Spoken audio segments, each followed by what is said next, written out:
Hello friends, so এটা ৰিকুইপমেণ্ট ওলাইছে regarding আপোনাৰ IIT গুৱাহাটী তাতে জুনিয়ৰ এছিষ্টেণ্টৰ পোষ্ট ওলাইছে এইটো এডভাৰটাইজমেণ্ট চ' 17টা পোষ্ট আছে আনৰিজাৰ্ভৰ 4টা শ্বেডুল কাষ্টৰ এটা শ্বেডুল ট্ৰাইবৰ 2টা OBC NCL 6টা আৰু EWS 4টা এইটো চেণ্ট্ৰেলৰ ভেকেঞ্চি ধৰি লওক যিহেতু IIT গুৱাহাটী এটা চেণ্ট্ৰেল ইনষ্টিটিউট চ' ইয়াতে OBC NCL লাগিব অকল OBC হ'লে নহ'ব চ' 17টা পোষ্ট আছে total pay matrix level 3 central যিটো আপোনাৰ 7 পে কমিশ্যন সেইটো হিচাপত আৰু upper age limit 27 years existing employee হ'লে IIT গুৱাহাটীৰ নো আপাৰ এজ লিমিট আৰু যিটো এডুকেশ্যন কোৱালিফিকেশ্যন বিচাৰিছে সেইটো হ'ল bachelors degree any bachelors degree with knowledge of computer office applications so' last date হ'ল আপোনাৰ 18 জানুৱাৰী অনলাইন হয় চ' এপ্লাই কৰিব For junior assistant, applicants will have to make the payment of a non-refundable application fees through the online mode as under ₹500 for general or OBC NCL candidates. ST/SC candidates, women applicants and handicapped applicants are exempted from payment of application fee. So, all general or OBC NCL karne 500 fees, aru ST/SC karne free, women karne free, aru handicap hole free. Aru যেটো link two activate হ'ব সেইটো হ'ব 13 পৰা already active হৈ গ'ল আৰু last date হ'ল আপোনাৰ অনলাইন এপ্লিকেশ্যনৰ 13 জানুৱাৰী চ' কাইণ্ডলি এবাৰ চাই ল'ব ৰিলেক্সেশ্যন অফ এইজ এইটো এজ পাৰ যিটো ST OBC যিটো ৰিলেক্সেশ্যন থাকে গভৰ্ণমেণ্ট অফ ইণ্ডিয়াৰ সেইটো হিচাপত থাকিব আৰু OBC হ'লে NCL মাষ্ট চ' এইখিনি চাই ল'ব তাৰপিছত ইয়াতে চাওক বৰ্ডত এটা ইনষ্ট্ৰাকশ্যন লিখি দিছে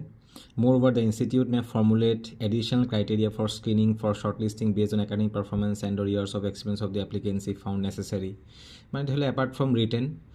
বেলেগ কিবা ক্ৰাইটেৰিয়াও এড কৰিব পাৰে হেতি চ' ইমান একো এড নকৰে ৰিটেন যোনে ভাল হ'ব পাই যাব মোৰ কিছুমান জুনিয়ৰে পাইছে যে পাছ কৰাকেইটা মানে 2-3টা পোষ্টত আছে ইহঁতি ভাল আৰু লাষ্ট ডেট হ'ল 13 জানুৱাৰী আৰু যিটো এইজ কাউণ্ট হ'ব the date for determination of age and experience will be the last date of submission of online application date is 13 January এইটো আপোনাৰ এইজ ডিটাৰমাইন কৰাৰ ডেট লাষ্টলি যদি আপুনি ৱাৰ্কিং হয় তেন্তে আপুনি NOC ল'ব লাগিব মানে উইথ এপ্লিকেশ্যন ছাবমিট কৰিব লাগিব আৰু যদি আপোনাৰ NSC ধৰি লওক আপোনাৰ হেৰি নাই কি আছে NOCটো নাই বা ধৰি লওক মানে পিছত যদি দিয়ে NOCটো চ' ইয়াতে কি কৰিব আণ্ডাৰটেকিং এটা ছাবমিট কৰিব পাৰে নিজে আণ্ডাৰটেকিংটো এটাচ কৰা আছে তলত এইটো আণ্ডাৰটেকিং ধৰি লওক যদি আপুনি এটা এমপ্লয়েড হয় তেন্তে এইটো আণ্ডাৰটেকিং এইটো ইন প্লেচ অফ যিটো NOC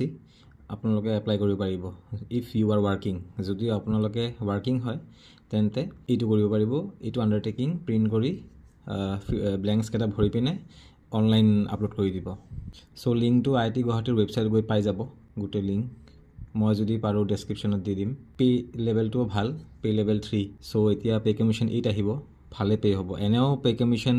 যিটো 7 চলি আছে তাতে পেটোও ভাল আৰু মই যিমান গম পাওঁ IIT গুৱাহাটীৰ ফেচিলিটিকেইটা ভাল যদি ইয়াতে চাকৰি পায় একেবাৰে ধৰি লওক মানে এক্সট্ৰা এলাৱেঞ্চেছ কিছুমান থাকে তাৰপিছত যিটো মেডিকেল থাকে ভাল চ' কাইণ্ডলি চাব এইটো এডভাৰটাইজটো IIT গুৱাহাটীৰ ৱেবছাইটত গৈ চাই ল'ব এইটো ৱেবছাইট ইয়াতে গৈ ইয়াত এইটো মেইন ৱেবছাইটটো হোমত যাব নহ'লে গুগলত ডাইৰেক্ট চাৰ্চ মাৰিব IIT গুৱাহাটী ৰিক্ৰুটমেণ্ট বুলি পাই যাব গোটেইকেইটা এনেকুৱা ধৰি লওক IIT গুৱাহাটী ৰিক্ৰুটমেণ্ট এনেকুৱা মাৰিব ডাইৰেক্ট আহি যাব এইটো